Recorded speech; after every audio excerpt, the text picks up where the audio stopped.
14장 1절에서 10절, 구약 217페이지입니다. 다 찾으셨으면 교독하시겠습니다. 온 회중이 소리를 높여 부르짖으며 백성이 밤새도록 통곡하였더라.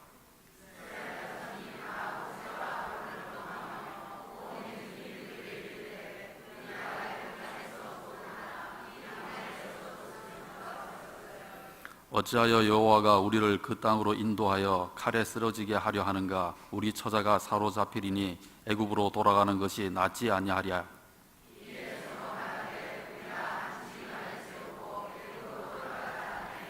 모세와 아론이 이스라엘 자손의 온 회중 앞에서 엎드린지라.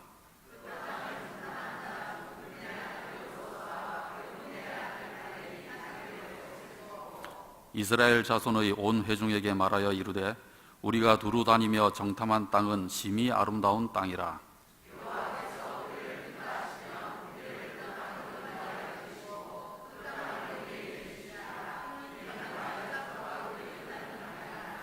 다만 여호와를 거역하지는 말라. 또 그 땅 백성을 두려워하지 말라. 그들은 우리의 먹이라. 그들의 보호자는 그들에게서 떠났고 여호와는 우리와 함께 하시느니라. 그들을 두려워하지 말라 하나.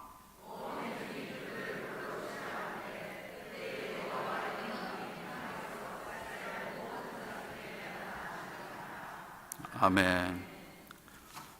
오늘 성령행전학교 전문 목사님이신 정재우 목사님께서 마음의 출애굽이라는 주제로 말씀을 전하실 때 많은 은혜 받으시기 바랍니다.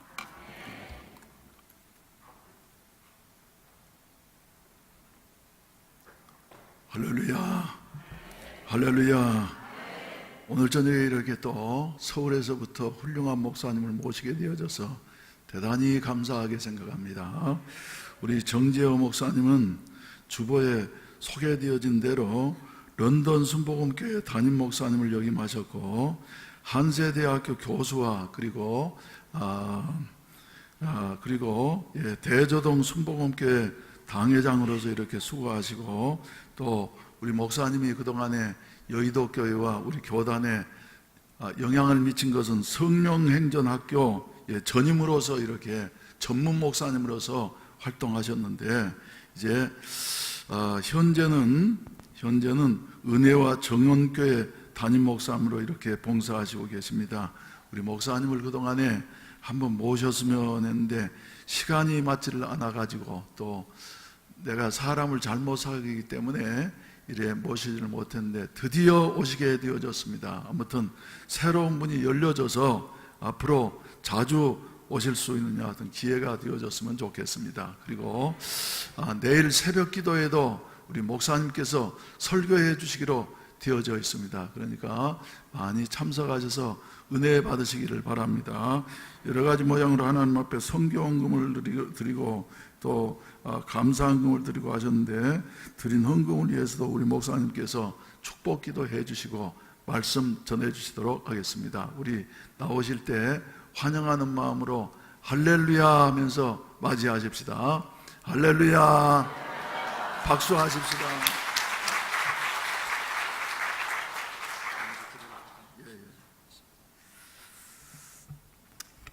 기도 드리겠습니다. 은혜로우신 하나님, 주님의 뜻 가운데 일찍이 해운대 매일 순복음교회를 부산에 세워주시고 순복음 성령 역사의 견인차로 우리 정경훈철 목사님께 기름 부으셔서 이제까지 걸음을 살펴주시고 인도하신 은혜 감사합니다. 이와 같은 은혜 가운데 오늘 저녁 예배를 드리며 감사한 마음으로 예물 드린 손길들이 있습니다. 예물 드린 손길들을 일일이 기억해 주시고 그 손으로 하는 모든 범사에, 또 그 손이 닿는 모든 범사에 주께서 형통의 문을 열어주시고 특별히 재정 축복의 은혜가 임하게 도와주셔서 넉넉히 하나님께 복을 받아 또한 넉넉하게 하나님께서 뜻하시는 착한 일을 잘 감당해 나갈 수 있도록 복에 복을 더하여 주시옵소서. 살아계신 하나님, 주님께서 세우신 귀한 교회입니다. 우리 한국 교계와 그리고 특별히 한국 순복음 교단을 이끌어가는 견인차로 귀하게 쓰시는 우리 목사님과 우리 해운대 매일 순복음 교회를 권념해 주시고 기름 부어 주옵시며 하나님 나라가 임하게 도와주셔서 그 하나님 나라의 권능들이 풀어지게 도와주시고 살아계신 하나님께서 영광을 받으시며 풍성히 드러나시는 은총과 복이 충만하도록 주께서 역사하여 주옵소서. 우리 목사님에게 더욱더 건강과 평안의 복을 더해 주시고 그 심지와 걸음을 견고케 해 주셔서 계속해서 주님의 뜻 가운데에서 주님의 역사를 이루어 가실 수 있도록 인도해 주시옵소서. 살아계신 하나님, 오늘 이 예배 영과 진리로 올려드리오니 주님께서 연락하여 주옵시며 하나님의 성령께서 이전에 우리 가운데 바람처럼 불처럼 운행하시고 역사해 주시옵소서. 예수님의 이름으로 기도합니다. 아멘. 이렇게 해운대 매일 순복음교회 강단에 서게 된 것을 영광으로 생각하고 기쁨으로 생각합니다. 오랜 세월 우리 정영철 목사님에 대해서는 이제 사모함을 가지고 있었던 목사였습니다. 우리 해운대 교회의 이름도 그렇고 또 열정적인 우리 정 목사님의 그 목회 사역은 이 교단에 또 많은 후배들에게도 이렇게 좀 귀감이 되는 그런 든든한 교회고 또 귀한 목사님이신데 이렇게 이제 뒤늦게 이렇게 또 찾아뵙게 됐고 이렇게 또 귀한 강단을 또 내주셔서 참 감사하게 생각을 합니다. 목사님과 말씀을 또 나누면서 또 더 많이 배워야 할 게 많구나. 뭐 물론 당연한 이제 그런 이치입니다만 또 이렇게 목사님의 그 열정과 가지고 계신 비전을 새롭게 또 접하면서 또 새롭게 배우는 마음을 가지고 또 목회를 해야 되겠다 하는 이런 생각을 가지게 됐습니다. 오늘 이제 저녁 예배 그리고 이따 그 항존직 수련회가 있죠. 그리고 이제 내일 새벽 예배 이르기까지 이제 잠시 여러분들과 함께 하는 동안에 서로 간 말씀을 통해서 은혜가 피차 풍성하게 10년 가운데 임하게 되시기를 바랍니다. 오늘 저는 이제 우리 사회자분이 읽어주신 본문 말씀을 가지고 마음의 출애굽이라고 하는 제목으로 오늘을 나누려고 합니다. 여러분 이제 오늘 이 사건, 지금 이 민수기 13장, 이 14장이 지금 소개하고 있는 이 사건은 정말 성경에서 가장 그 통탄에 맞지 않는 정말 안타까운 이제 그런 사건을 담고 있어요. 이스라엘 백성들이 모세 인도를 따라서 애굽에서 나왔습니다. 갈라전 홍해를 건넜고 그리고 이제 시내 산도 거쳐서 십계명 두 돌판을 받았죠. 그리고는 이제 가나안 땅, 그 약속의 땅입니다. 이미 아브라함 때 하나님께서 4대 만에 너희 백성이 돌아오리라. 그 가나안 땅, 하나님의 약속하신 그 땅 아래턱 입구에 도착한 거예요. 그 가데스 바네아라고 하는 곳인데 그곳은 이제 거기서 바로 치고 올라가면 그냥 가나안 땅에 진입을 하는 겁니다. 오랜 세월 이스라엘 백성들이 애굽에서 종살이하면서 오매불망 대망했던 그 약속의 땅이 바로 눈앞에 이제 다가온 거죠. 근데 그때 이제 하나님께서 모세에게 명령을 내립니다. 각 지파별로 한 명씩 뽑아서 정탐꾼을 보내라. 그래서 12명의 정탐꾼이 이제 40일간 정탐을 합니다. 그리고 돌아와서 보고를 하게 되죠. 뭐 워낙에 유명한 사건이기 때문에 여러분들도 잘 알고 계시리라 생각을 합니다. 그 10명의 정탐꾼들이 부정적인 보고를 합니다. 아이고, 뭐 거기 한번 돌아보니까 이제 우리는 다 끝났다. 거기 있는 성읍은 너무나도 견고하고 또 거기에 살고 있는 사람들의 그 덩치가 네피림 후손, 아낙 자손의 그 거인족들이라 뭐 우리는 스스로 보기에도 메뚜기 같고 우리는 이제 끝장났다. 이렇게 부정적인 보고를 했을 때에 그 모든 이스라엘 백성들이 그 부정적인 보고에 그만 휩쓸려서 마음이 가라앉아 버렸어요. 그리고는 뭐 싸움이 일어난 것도 아니에요. 전투가 벌어진 것도 아닌데 그 부정적인 보고를 들은 그날 성경은 보니까 밤새도록 곡했다고 그랬습니다. 대충 물은 게 아닙니다, 여러분. 거기서 곡했다라고 하는 성경의 원어는 그냥 뭐 대성통곡하듯이 장례식에서 뭐 볼 수 있는 그런 통탄의 울음을 울었다는 거죠. 그때 이제 하나님께서 등장을 하시는 거지. 지금 이제 민수기 14장은 바로 이제 그 상황에서 여호수아와 갈렙이 그들을 진정을 시키는 거거든요. 그러나 여호수아와 갈렙의 진정 가지고는 안 됐습니다. 하나님께서 나타나셔서 그래서 이제 부정적인 보고를 한 주무자들은 그냥 즉각 처형을 하시고, 그 다음에 그 부정적인 보고에 부하 뇌동해서 하나님에 대해서 원망 불평을 했던 나머지 이스라엘 백성들을 다시 40년 광야 생활을 하도록 돌려보냅니다. 그런데 이제 그 이스라엘 백성들의 숫자가 우리가 통상 이제 예전에는 이제 300만 정도 이렇게 했다가 요즘은 한 200만 정도로 또 이렇게 좀 통일이 돼가는 것 같아요.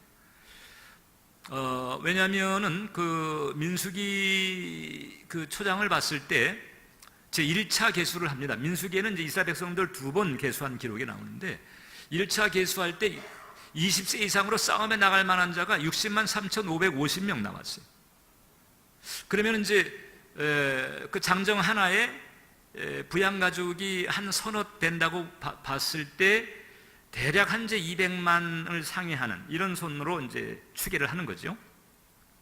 그런데 그때 하나님께서 말씀하신 거죠. 너희 중에 20세 이상으로 싸움에 나갈 만한 자는 아무튼 여호수아와 갈렙 빼놓고는 광야에서 다 죽어갈 것이다. 너희 자식들이 가나안 땅에 들어갈 것이다. 너희가 죽을 때까지 40년 광야 방랑 생활을 하게 될 것이다. 그래서 그 선동에 앞장섰던 주모자들은 즉각적으로 처리가 됐고, 그리고 나머지 60만 3,550명 가운데에서 여호수아와 갈렙 빼놓으면 60만 3,548명이 되겠지요. 이 사람들이 광야에서 한 사람 두 사람씩 다 죽어갈 때까지 40년을 이스라엘 백성들은 다시 백해서 광야의 고생살이를 해야 했습니다. 이 사건이죠. 안타까워요. 여기서 그냥 밀고 올라가면 약속의 땅인데 그만 거기서 다시 40년 세월을 보내야 했습니다. 무엇이 문제였을까? 여러분, 제가 특히 이제 안타깝다고 생각하는 게 지금 이제 이 사람들은요, 갈라진 홍해를 건넌 사람들. 그 갈라진 홍해도 그냥 그 질척한 그 바닷길을 걸은 게 아니고 하나님께서 밤새도록 동풍을 불게 해서 땅이 마르게 했다고 그랬습니다. 그 마른 땅을 걸으면서 양쪽의 천연 수족관, 온갖 종류의 오죽을 보면서 엄청난 기적을 직접 체험한 사람들이란 말이죠. 그리고 당장에 이제 광야 생활하는 그때서부터 매일 아침마다 내리는 만나, 그 신령한 만나를 먹으면서 매일매일을 살고 있는 사람들이잖아요.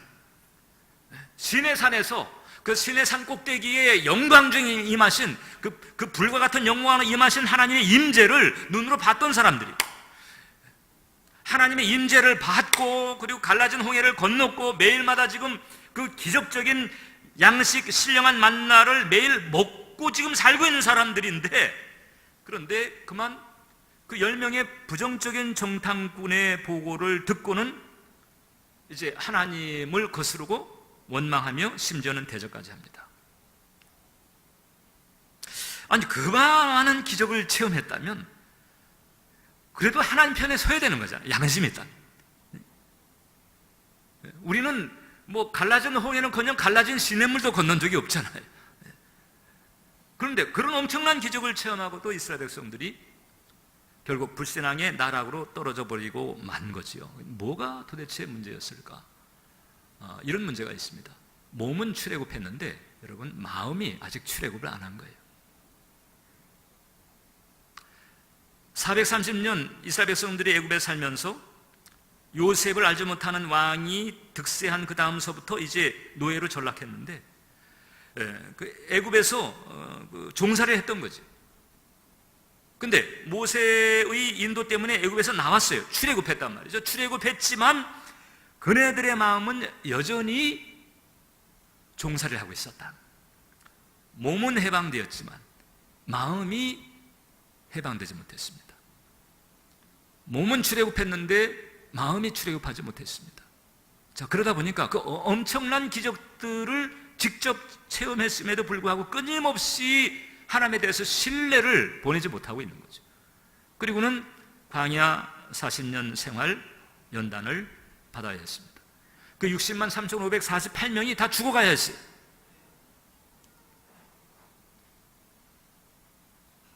마음이 출애굽이 안 됩니다. 자, 그런데 저는요, 이제 이 본문을 제가 이제 묵상하다가 어느 시점에서 이 본문 묵상하다가 등골이 쫙 서늘해지는 걸 느꼈습니다. 왜 그런 거 하니? 자, 이제 민수기 14장, 이제 이 상황에서 하나님께서 상황을 정리했거든요.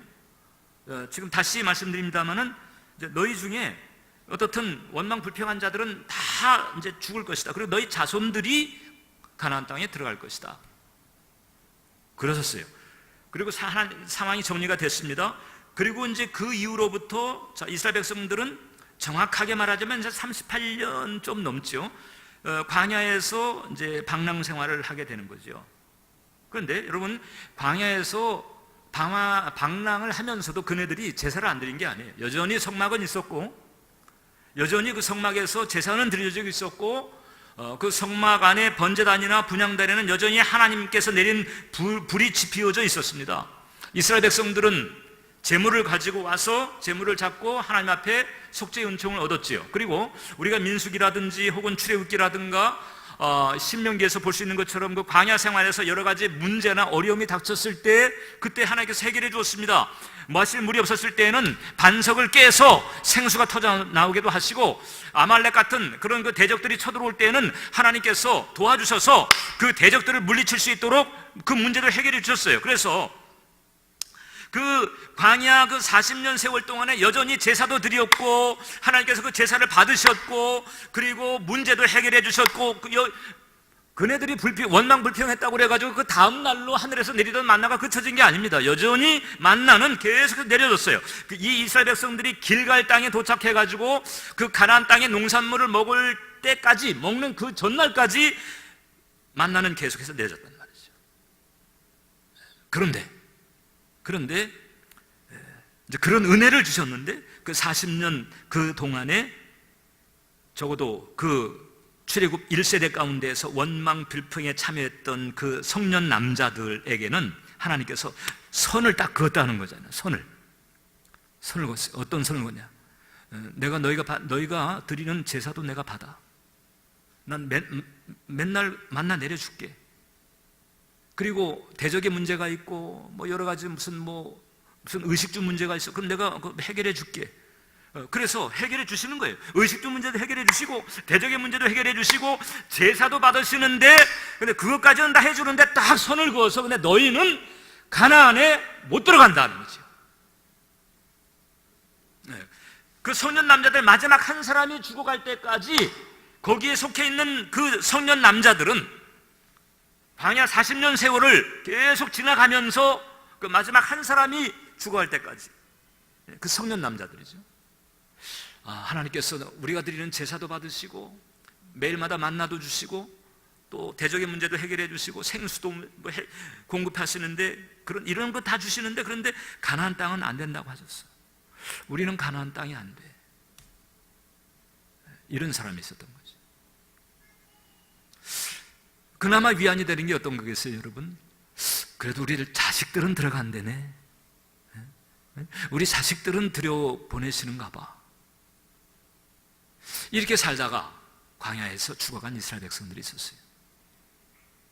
반면에 지금 말씀드린 것처럼 이제 그네들의 그 다음 세대, 즉 광야에서 태어난 아이들, 그리고 이 민수기 14장 이 사건 당시에 20세 이하였던 청소년들은 광야에서 태어난 아이들과 함께 40년 세월 지난 뒤에, 즉 여호수아 세대가 돼서 이제 가나안 땅에 진입을 하잖아요. 똑같이 출애굽을 했습니다. 그런데 출애굽 1세대는 가나안 땅에 들어가지 못했어요. 광야에서 그야말로 뺑뺑이를 돌아야 됐습니다. 똑같이 출애굽했는데 그 다음 세대들, 즉 우리가 여호수아 세대라고 부르기도 하잖아요. 출애굽 2세대 혹은 여호수아 세대라고 부르기도 하는데, 이 사람들은 가나안 땅에 들어가는 거죠. 가나안 땅에 들어가서 가나안 땅의 땅 주인이 되고, 그 다음에 그 가나안 땅에 흐르는 젖과 꿀을 맛보는 축복이 있어요. 똑같이 출애굽했는데 어떤 사람은 광야에서 뺑뺑이 돌고, 어떤 사람은 가나안의 젖과 꿀을 먹는 거죠. 여러분, 이 애굽이라고 하는 것은 성경에서 죄악 세상을 상징합니다. 그 죄악 세상을 상징하는 애굽에서 나왔다, 출애굽했다. 이것은 이제 영적으로는 중생을 의미합니다. 중생, 거듭남이죠. 자, 그러면 출애굽한 이스라엘 백성들, 중생한 우리들입니다. 근데 그 출애굽한 이스라엘 백성들 가운데서 어떤 사람들은 광야에서 뺑뺑이 돌다가 그냥 지질이 고생만 하다가 끝났는데, 어떤 사람들은 가나안 땅에 들어가서 땅 주인 되고 젖과 꿀이 축복을 누렸단 말이죠.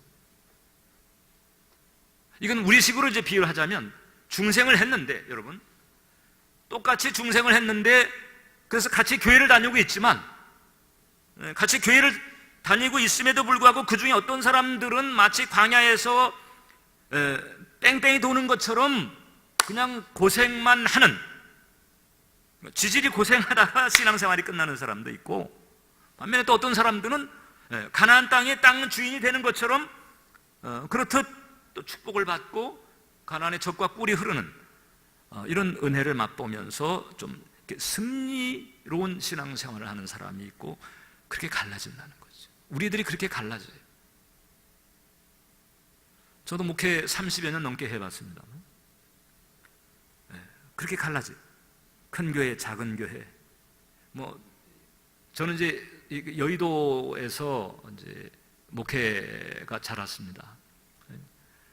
이제 여러 종류의 목회를 다 겪어봤어요. 시장 목회도 해봤습니다. 남대문 시장, 동대문 시장 그 상권도 교구로 맡아가지고 목회를 해보기도 하고, 혹은 출석이 한 6천, 7천 명 되는 그 중동교회 담임도 해보기도 하고, 중형교회도 맡아보기도 하고, 아주 다양한 목회를 제가 해봤습니다. 이민 목회도 해봤고, 또 이민 목회하면서 그 군속 목회도 제가 해봤고, 여의도에서 청년국장 하면서 청년 목회도 해봤고, 다양한 목회를 쭉 하면서 제가 느낀 게, 같이 중생에서 하나님의 자녀가 돼서 같이 교회를 다니는데도 갈라지더라는 거죠. 어떤 사람들은 지질이 고생하는 수준을 벗어나지 못해요. 힘겨워요. 어떤 사람들은 승리, 가나안 정복, 젖과 꿀, 이런 승리의 기운이 있어요. 이 갈라진단 말이죠. 뭐가 이렇게 갈라지는 걸까? 그 사람들은 마음이 출애굽했단 말이죠. 마음. 이 가나안 쪽은 마음이 출애굽한 사람. 마음이 출애굽하지 못하면 그럼 광야 쪽이 돼. 지질이 고생이. 목사님, 그러면 도대체 마음이 출애굽했다고 하는 게 어떤 상태를 말합니까? 이렇게 말할 수가 있습니다. 믿음으로 사는 거지. 아니 목사님, 아니 교회를 다니는데 믿음이 다 있지요. 여러분, 교회를 다녀도요, 믿음으로 다니지 않는 사람들이 또 적지가 않아요, 여러분. 목사님, 하나님이 살아계신 것과 영적인 세계를 알고 이렇게 예배를 드리고, 이게 믿음이 없이 어떻게 이렇게 가능하죠, 목사님? 그러니까 예를 들어서 이제 교리적인 믿음 있어요. 교리적인 믿음, 하나님의 존재에 대해서, 또 영적인 세계에 대해서, 천국과 지옥에 대해서, 이런 그 영적인 원리에 대해서, 성경이 말하고 있는 이런 내용에 대해서 지식이 있고, 또 종교적인 열심이 있어가지고 교회를 이렇게 다니고 있고, 실제로 정말 중생에서 하나님의 자녀가 됐지요. 그래서 하나님의 존재도 알고 영적인 세계도 알아서 예배도 드리면서 이렇게 신앙의 길을 걸어갔는데, 여러분, 하나님의 은혜로 구원은 받았는데 정작 구원 이후의 신앙생활은 믿음으로 하는 게 아니에요. 믿음으로 구원 받아놓고 그 다음에 구원 이후의 신앙생활은 대부분 상식 위주로 가는 경우가 많습니다. 지금 출애굽 1세대가 바로 그런 문제지. 어마어마한 체험을 했어요. 주상적인 하나님을 만났고, 그리고 갈라진 홍해를 건너서 그래서 지금 출애굽을 했죠. 하나님의 선민이 됐습니다. 그런데 하나님에 대한 신뢰가 없는 거예요. 어마어마한 기적으로 구원은 받았지만 구원 이후는 계속해서 상식적으로만 생각을 하는 거예요. 믿음을 가지고 하나님을 신뢰를 하지 못하고 있는 거죠. 그러다 보니까 광야 수준을 벗어나지 못하는 거예요. 반면에 오늘 본문에 등장하는 여호수아나 갈렙, 그리고 나중에 그 여호수아 세대들의 특징이 있습니다. 이 사람들은 믿음으로 살죠. 진짜 믿음으로 사는 거지. 믿음으로 구원받을 뿐만 아니라 구원 이후의 삶도 믿음으로 일관하는 거지.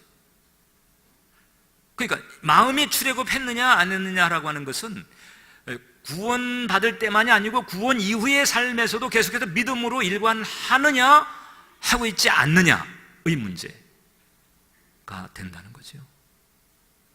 그러면 믿음으로 산다는 게 도대체 어떤 것일까? 어떻게 살아야 이게 광야에서 지질이 고생하는 쪽이 아니고 가나안을 정복하고 가나안의 젖과 꿀을 맛보는 그런 그 승리로운 이런 길을 우리가 걸어갈 수가 있을까? 그래서 그것을 위해서 우리가 믿음으로 살아야 된다는 거거든요. 근데 그래서 이 믿음으로 산다는 게 어떤 것인가를 보여주는 사람이 바로 이 지금 민수기 14장에 등장하는 여호수아와 갈렙이다. 이 본문에 등장하는 여호수아와 갈렙을 찬찬히 살펴보게 되면 이 믿음으로 산다는 것이 무엇인가를 우리가 잡아낼 수 있다는 거죠. 오늘 이 밤에 여러분들이 그거 하나만 챙겨가도요, 이게 횡재가 될 수가 있어요. 아멘이 적으시네. 믿음으로 산다고 하는 게 뭘까? 일단 우리가 신앙생활을 하면서 믿음으로 살기 위해서 우리가 확실하게 전제처럼 알아야 되는 게 하나가 있습니다. 한번 따라서 해보세요. 사실은 진리와 다르다. 진리하고 사실은 달라요. 일단 이것을 여러분들이 아셔야 돼요. 그래서 믿음의 본질은 어디 있는 거 하니? 결론부터 먼저 말씀드리자면, 믿음의 본질은 우리가 지금 현재 겪고 있는 이 사실적 환경에서 진리로 그냥 퍽 옮겨 타는 거예요. 진리로. 그런데 대부분 진리로 옮겨 타지를 못합니다. 그러면 우리에게 지금 현실적으로 나타나 있는 환경 가운데서 그럼 우리 어디로 간단 말이냐? 대부분 견해 쪽으로 빠져요. 사실을 놓고 이 사실적 환경, 이런 사실적 사건, 이게 지금 우리가 겪고 있고 보고 있고 느끼고 있고 이런 팩트죠. 팩트의 세계. 여기에서 우리가 하나님이 원하시는 믿음의 길로 가려면 여기에서 그냥 하나님의 약속, 하나님의 말씀, 이게 진리잖아요. 그 진리로 그냥 눈 딱 감고, 그냥 내 생각 내려놓고 그냥 그 진리로 눈 딱 감고 그냥 팍 옮겨 타버려야 돼요. 근데 우리는 구원받은 하나님의 자녀임에도 불구하고 쉽게 그렇게 하지 못합니다. 대부분 사실에서 견해로 옮겨 탑니다. 지금 이제 이 민수기 14장에서 아주 그 모습이 그대로 드러나요. 자, 10명의 정탐꾼들이 와가지고 보고했습니다. 가보니까 거기에 있는 성읍은 너무 견고해가지고 어마어마하다. 여러분, 이 헤브론 내지는 여리고 같은 성체가 얼마나 단단해요. 여러분, 지금 이 싸움을 할 때, 전투를 할 때 가장 많은 희생이 등장하는 전투가 있어요. 고대 전투에서는 공성전입니다. 성을 공격하는 거죠. 현대 전투에서는 상륙전이에요.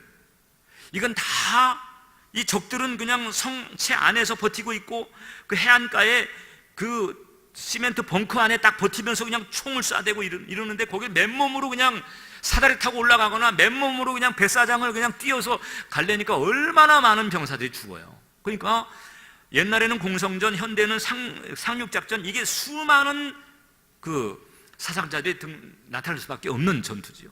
근데 딱 보니까 뭐 성체가 어마어마해요. 아이고 이거 끝났네. 저거 어떻게 점령해? 말도 안 돼. 보니까 거기 살고 있는 사람들이 다 거인족이에요. 예, 골리앗 같은 그런 족속들이 살고 있는 거예요. 야, 우리는 스스로 보기에도 메뚜기 같더라. 우리는 끝났다. 자, 견고한 성읍 팩트예요. 자, 거인족의 존재 팩트예요. 이건 사실이에요. 사실. 근데 이 사실을 놓고 우리 믿는 사람들은 어떻게 해야 되는 거 하니, 그 사실에 대해서 하나님이 무엇라고 하시는가 쪽으로 가야 되는 거지. 그 사실을 놓고 여기서 상식적인 판단을 하고 상식적인 견해를 해버리게 되면요, 거기서 이제 믿음으로 살기는 글러버립니다. 그래서 사실에서 진리로 건너뛰어야 믿음의 영역에 들어갈 수가 있지. 그 사실을 놓고 아이고 그래서 이거 안 되겠네, 아이고 그래서 어려울 것 같아, 아이고 뭐 저래가지고 뭐 되겠어, 아이고 그냥 말어 이렇게 가버리게 되면요, 그것은 그냥 상식 수준으로 사는 거죠. 구원받은 하나님의 자녀인데 구원 이후의 삶은 계속해서 상식 수준으로 가는 거예요. 하나님의 역사를 보려면 믿음의 길을 열어놔야 되는데 믿음의 길을 열어놓지 못하고 있잖아요. 계속해서 견해로 빠지고 있으니까, 그러니까 상식 수준의 일밖에는 일어나지 않아요. 하나님의 자녀인데 신앙생활에서 겪는 것은 상식적인 수준의 일밖에는 나타나지 않는다. 그게 바로 우리의 문제입니다. 우리가 그토록 교회를 다니면서 예배를 드리고 하나님께 기도하고 하나님 기적을 보고 싶어요, 하나님의 살아계신 역사를 정말 초자연적으로 겪고 싶어요, 이렇게 우리가 기도할 수 있는데 정작 어떤 사실, 그게 뭐 어떤 병원에서 무슨 뭐 질병의 통보가 됐든지 아니면은 무슨 뭐 파산이나 실직 같은 어떤 재정적인 그런 문제가 됐든지, 그런 문제가 딱 닥쳤을 때는 기도는 그렇게 해놓고 그런 문제가 딱 닥쳤을 때는 정작 진리로 옮겨 타는 게 아니고 그냥 부정적인 견해로 팍 빠져버리는 거죠. 그래, 우리 끝났어, 망했어, 어떻게 하지? 이런 식으로 그냥 빠져버리죠. 그러니까 여러분, 믿음의 길이 열리지 않으니까 하나님 나라가 임할 수가 없죠. 자, 그런데 여기 이제 여호수아와 갈렙을 보세요. 여호수아와 갈렙은 그 엄연한 팩트잖아요. 견고한 성읍, 거인족들, 팩트예요. 근데 그 팩트를 놓고 거의 대부분의 이스라엘 백성들이 견해로 빠졌어요. 부정적인 견해로 이미 그 정탐꾼들서부터 부정적인 견해에 빠졌고, 그 다음에 이스라엘 백성들의 반응도 전부 부정적이 돼버렸어요. 견해의 늪에 빠져버린 거죠. 근데 이때 딱 여호수아와 갈렙만 그 사실에서 견해로 가지 않았어요. 사실에서 진리로, 하나님 약속으로, 뭐 상식이고 견해고 뭐 과학이고 뭐고 상관없어요. 제껴놓고 그냥 하나님이 뭐라고 그러셨냐, 그걸로 그냥 팍 옮겨 타버렸어요. 세상 쪽 기웃거린 게 아니고 여러분, 그냥 하나님 편에 팍 서버렸다는 거예요. 그게 바로 믿음으로 산다는 거예요. 그게 믿음으로 생각한다는 것이고, 그게 믿음으로 산다는 거죠. 그러니까 하나님께서 여호수아와 갈렙만 딱 챙겨가지고 너 가나안 땅 들어가라. 그 여호수아와 갈렙이 여러분 나중에 보면요, 이 사람들이 남북 왕국으로 갈리잖아요. 나중에 이스라엘이. 여호수아는 에브라임 지파입니다. 에브라임 지파는 북왕국 이스라엘의 왕조 지파가 되고요, 갈렙은 유다 지파거든요. 유다 지파는 남유다 왕국의 왕조 지파가 돼요. 이런 축복을 받아요. 이런 축복. 가나안 땅에 들어갔을 뿐만 아니라 이 왕조 지파가 되는 그 후손들이 이런 축복이 있더라는 거죠. 어떻게 했을 때 사실에서 견해로 빠지는 게 아니죠. 상식이 뭐라고 하나, 세상이 뭐라고 하나, 과학이 뭐라고 하나, 의사가 뭐라고 하나. 여러분, 어떤 사람은요, 의사의 진단이 성경 말씀보다 더 세. 그래서 성경에서 아무리 나는 너를 치료한 여호와라 해도 그냥 의사 진단 더 세가지고 그냥 의사의 진단이 뭐 성경보다 더 진리요. 하나님께서 자존심 상하지 않겠어요, 여러분? 여호수아와 갈렙은 진리로 그냥 확 옮겼다. 자기 생각을 내려놓은 거예요. 내 판단, 내 견해, 내 생각 딱 내려놓고 하나님이 여기에 대해서 하나님 뭐라고 하셨지? 아 그래 그러면 그렇게 되겠지. 그리고 그냥 그걸로 그냥 미쳤다고 해도. 지금 나중에 보면 이스라엘 백성들이 지금 여호수아와 갈렙에서 돌을 들어 던지려 죽이려고 그랬잖아요. 돌로 쳐 죽이려고. 그러니까 이 세상에서, 이 불신앙이 팽배한 이 세상에서 제대로 된 믿음을 가지고 살아가려면 돌맞을 각오도 해야 된다. 세상이 미쳤다라고 말할 뿐만 아니라 막 돌을 던질 수도 있거든요. 왜? 세상의 가치관, 세상의 판단하고는 다른 길을 가니까 세상이 대적하는 거죠. 근데 제대로 믿음의 길을 간다라고 하는 것은 이렇게 세상이 대적할 정도가 돼야 된다는 거죠. 그런 각오가 없이는. 그래서 그런 각오가 이게 충분치 못하니까 자꾸 밀려가지고 타협하고 또 타협하다가 그만 상식적인 수준으로 가는 거예요. 그래서 하나님의 자녀예요. 죽은 다음에 천국 가요, 여러분. 그런데 이 땅에 살 때에는 믿음의 역사는 못 봐요. 그냥 상식적인 수준만. 기도도 해요. 열심히 기도도 하는데 정작 믿음이 필요한 상황에서는 그만 견해의 늪을 선택을 하는 거지. 우리는 그러지 말자. 할렐루야. 우리는 그러지 말자. 그래서 이제 우리가 이렇게 믿음으로 살려면 이제 마지막 부분입니다. 믿음으로 살려면 일단 하나님의 말씀을 확실히 알아야 된다. 하나님께서 어떤 약속을 내게 주셨는지 그걸 알아야 되잖아요.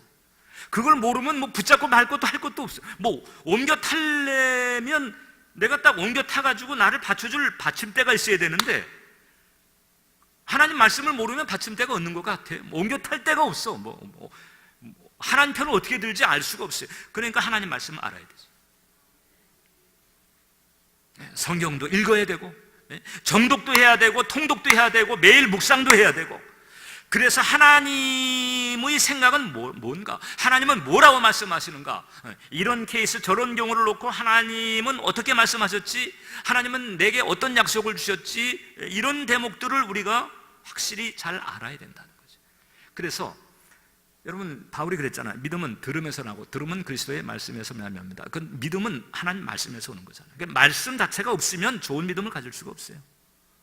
그러니까 여러분들이 그냥 기도하고 교회 생활을 한다 할지라도 말씀을 잘 모르게 되면 하나님 편에 설 수 있는 소재가 없는 거죠. 그래서 봉사도 열심히 하고 예배 성수주의를 하고 기도도 열심히 하는데 정작 믿음의 역사는 보기가 쉽지가 않은 거죠. 왜? 믿음의 근거가 없으니까. 그래서 말씀을 잘 알아야 된다. 하나님의 약속을. 근데 우리가 가지고 있는 이 약속이라고 하는 이 성경 말씀은 다 하나님의 약속인데, 근데 이건 다 모든 크리스찬들이 따라야 되는 영적인 원리란 말이죠, 이게. 근데 그래서 어떤 경우에 내가 지금 결혼을 해야 돼요. 이제 내가 미스터 김하고 결혼해야 될지 미스터 박하고 해야 될지 헷갈려요. 둘 중에 뭐 하나만 교회를 다니다면 선택의 여지는 분명한데 둘 다 교회를 다녀. 그럼 어떻게 해야 돼? 한 사람은 돈은 많은데 성격이 까칠하고, 얘는 성격은 좋은데 월급이 좀 작아. 이거 어떻게 해야 돼? 근데 둘 다 믿음이 좋아요. 어떻게 해야 돼? 그 성경에 너는 까칠하지만 돈 많은 청년 형제하고 결혼할지니라. 이게 있으면은 그냥 덥석하니 그냥 그 말씀 붙들고 가면 되겠는데 이게 없단 말이죠. 그래서 성경에 없는 나의 현실, 그것도 중요한 나의 현실을 놓고 그럼 내가 어떻게 해야 될까? 이게 이제 우리의 고민인데, 그래서 우리가 또 구하는 게 성령의 감화잖아요. 성령의 감화. 하나님께서 우리로 하여금 믿음으로 살 수 있도록 주시는 소재가 있어요. 그게 바로 뭔가 아니? 일단 로고스죠. 로고스. 창세기부터 요한계시록까지 이 66권의 이 성경의 약속의 말씀, 이 로고스를 우리에게 일단 주셨고, 이 가운데서 특별히 특정한 때에 특정한 조건에 있는 그 특정한 나를 향해서 나예요. 나. 우리가 아니고 하나님의 백성 이런 개념이 아니고 나를 향해서 하나님께서 주시는 그 약속의 말씀을 성령께서 감화를 주어서 깨닫게 하실 때, 그때 그걸 우리가 레마라고 하거든요. 그래서 로고스와 레마가 있고, 그 다음에 때로는 우리가 깊이 기도하면서 주님의 음성을 들을 때가 있어요. 주님의 음성을.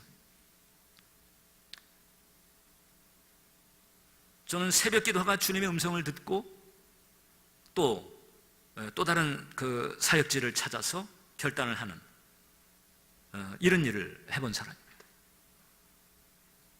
목회 환경, 생활 환경 다 편할 수 있는데 주님께서 저를 부르시는 거예요.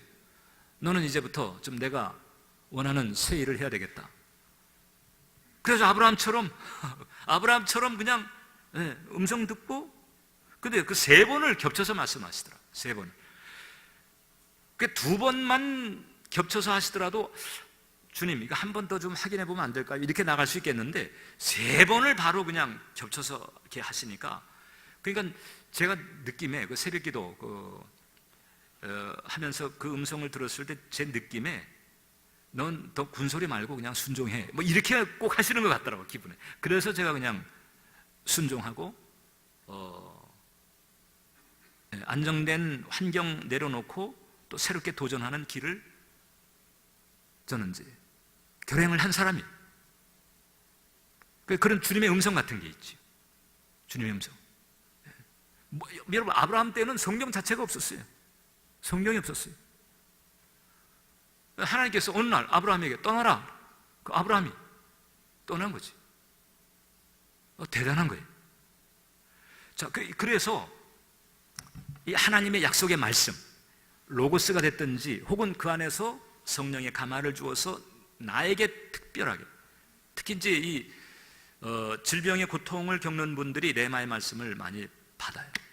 베드로전서 2장 24절이라든지 마태복음 8장 17절이라든지 이런 말씀의 은혜를 받아가지고 치유 체험을 하시는 분들도 많이 있는데, 아니면 정말 주님의 그 음성을 듣든지, 여러분 주님의 음성을 듣는다고 그래가지고 어떤 분들은 그렇게 좀 오해를 하시는 분들이 있어요.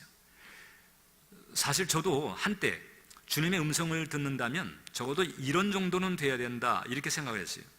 예전에 쉽게 영화를 딱 보게 되면 하나님께서 그 불붙은 떨기나무에서 이제 모세를 부르잖아요. 모세야 하고 이제 이렇게 부르신단 말이에요. 하나님은 영이시니까 영이신 하나님이 부르실 때, 그때 제가 그 쉽게 영화를 보면서 제 필이 어떻겠어요? 그 영화관에 그냥 돌비 스테레오로 와가지고 그냥 쭉 둘러싸이는 스테레오가 그냥 왕왕왕 울리면서 모세야 이래니까 주님의 음성을 듣는 건 저런 건가 보다 이래가지고 그 다음서부터는요 그렇게 귀전을 울리는 게 아니면은 주님의 음성 아닌 줄 알고 이렇게 생각을 했거든요. 근데 주님의 음성은 내적인 음성이지요. 인너 보이스, 내적인 음성이지요. 또 주님은 우리의 소원을 통해서 우리에게 말씀하시는 때가 있어요. 빌립보서 2장 13절을 보니까 하나님께서는 당신의 기쁘신 뜻을 위해서 너희로 소원을 두고 행하게 하신다. 당신의 기쁘신 뜻을 위해서 우리에게 소원을 주어서 행하게 하신다는 거죠. 그러니까 내 마음속에 일어나는 어떤 소원들은 하나님께서 주시는 것이고 그것은 하나님의 뜻이고 계획이고 하나님의 음성인 거예요. 자, 그러니까 이제 다양하게 하나님께서는 당신의 자녀, 당신의 양인 우리들을 챙기기 위해서 이렇게 힘쓰시는 줄을 믿으시길 바랍니다. 어떻게 하는지 믿음으로 살게 만들어서 당신의 자녀답게 아주 당당하게, 담대하게, 승리롭게 신앙의 길을 걸어가도록 하나님은 이렇게 계속 애를 쓰시고 계시다는 거죠. 근데 우리가 믿음으로 이게 사실에서 진리로 옮겨 타는 이런 결행을 해야 될 때에 그런 결행은 하지 않고 상식적인 견해의 늪에 빠져서 부정적으로 생각하고 염려하고 근심하고 걱정하고 심지어는 하나님을 향해서 원망하는 거죠. 하나님 어떻게 저한테 이런 일이 생기게 하실 수가 있어요? 하나님 제가 무엇을 어쨌다고? 제가 뭐 예배를 빠졌나요? 뭐 제가 헌금을 안 했나요? 왜 이러시나요? 이렇게 하나님께 원망한다는 거죠. 근데 하나님은 답답한 거죠. 아니 거기서 사실에서 좀 여호수아 갈렙처럼 좀 내 쪽으로 그냥 퍽 좀 띄워줄 수 없겠니? 그거 할 일은 하지 않고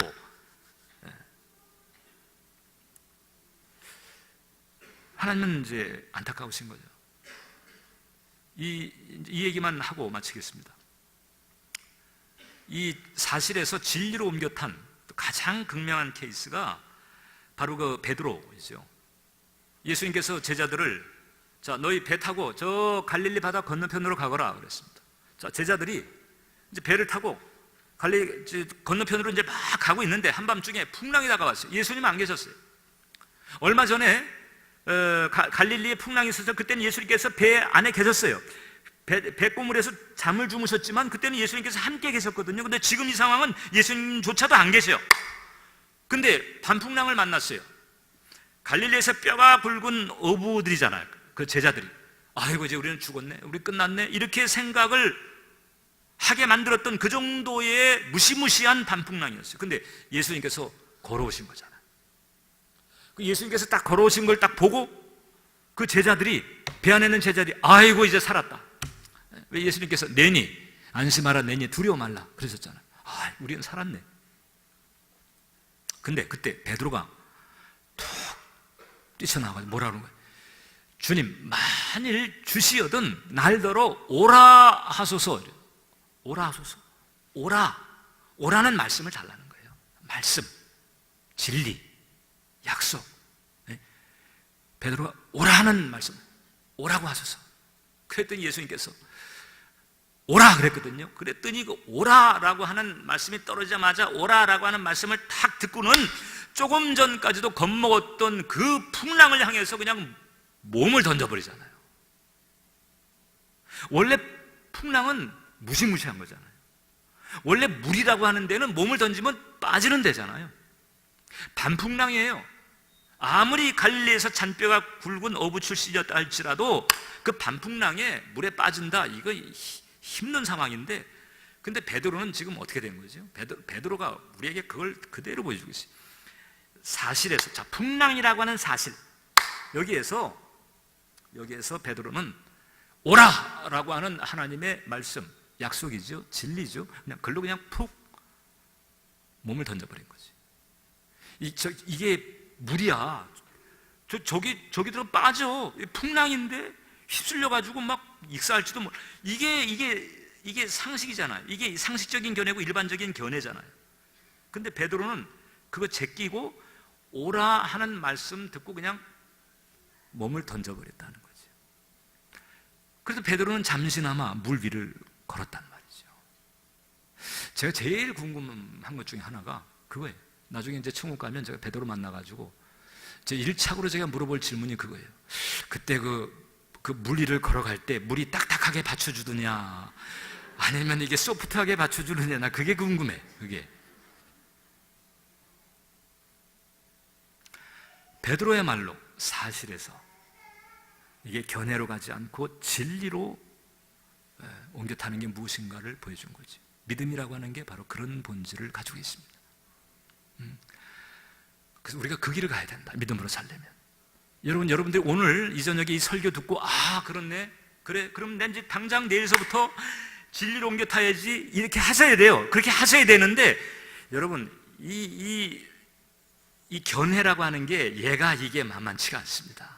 여기에 오랜 세월 이 세상적 가치관에 물들고 이게 저주의식에 딱 오염이 돼가지고 얘가 아주 반항이 거셀 거예요.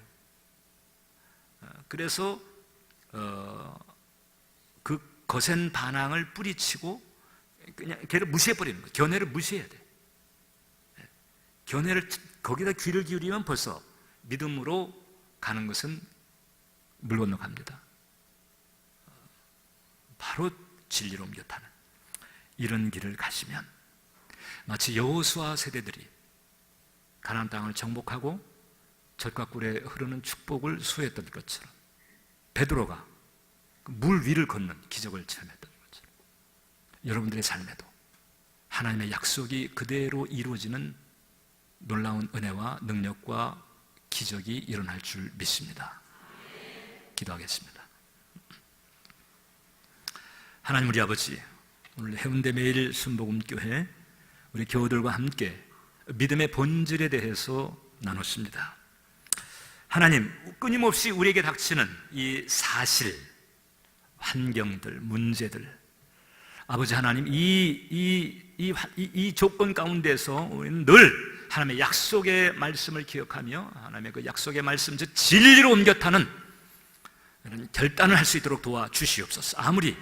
아무리 이 어떤 상식적인 견해, 경험 혹은 어떤 지식들 이런 것이 발버둥을 치면서 붙잡으려고 한다 할지라도 그것을 기꺼이 뿌리치면서 이제 믿음으로 옮겨 타서 믿음의 역사, 믿음의 열매를 볼 수 있도록 도와주옵소서. 그리하여 아버지 하나님, 중생해서 지질이 고생만 하다가 끝나는 것이 아니라 중생할 뿐만 아니라 여호수아 세대처럼 승리하면서 하나님께 영광을 드리며 살아계신 하나님을 증거하며 그리고 하나님의 역사의 열매를 보는 우리 해운대 매일 순복음교회 교우들이 되도록 은혜 내려 주시옵소서.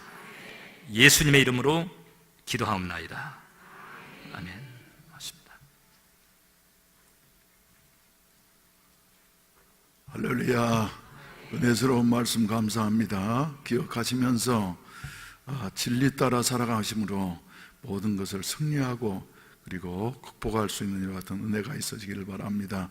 우리 다 같이 일어나셔서 기립하셔서 찬송가 545장 이 눈에 아무 증거 아니 배어도 믿음만을 가지고서 늘 걸으며 이 귀에 아무 소리 아니 들려도 하나님의 약속 위에 서리라 부르신 다음에 우리 목사님께서 축도해 주심으로 우리 저녁 예배를 마치도록 하겠습니다. 이 눈에 아무 증거 아니 배어도 믿음만을 가지고서 늘 걸으며 이 귀에 아무 소리 아니 들려도 하나님의 약속 위에 서리라. 걸어가세 믿음 위에 서서 나가세 근심 버리고 걸어가세 믿음 위에 서서 눈가기에 아무 증거 없어도 이 눈이 보기에는 어떠하든지 이미 얻은 증거대로 늘 믿으며 이 맘에 의심 없이 살아갈 때에 우리 소원 주 안에서 이루리. 걸어가세 믿음 위에 서서 나가세 의심 버리고 걸어가세 믿음 위에 서서 눈가기에 아무 증거 없어도 주님의 거룩함을 두고 맹세한 주 하나님 아버지는 참 이쁘다. 그 귀한 모든 약속 믿는 자에게 능치 못할 무슨 일이 있을까. 걸어가세 믿음 위에 서서 나가세 의심 버리고 걸어가세 믿음 위에 서서 눈가기에 아무 증거 없어도. 지금은 우리를 사랑하사 십자가 위에 매달려 보배로운 피를 흘려주신 우리 주 예수 그리스도의 무한하신 은혜와 하나님 아버지의 영원하신 사랑과 보혜사 성령님 감동 감화 교통하신 은총과 축복의 역사가 오늘 이 저녁에 주 앞에 모여 예배드리는 모든 예배자들의 신앙과 생활과 삶의 걸음 위에 영원토록 함께 계실지어다. 아멘.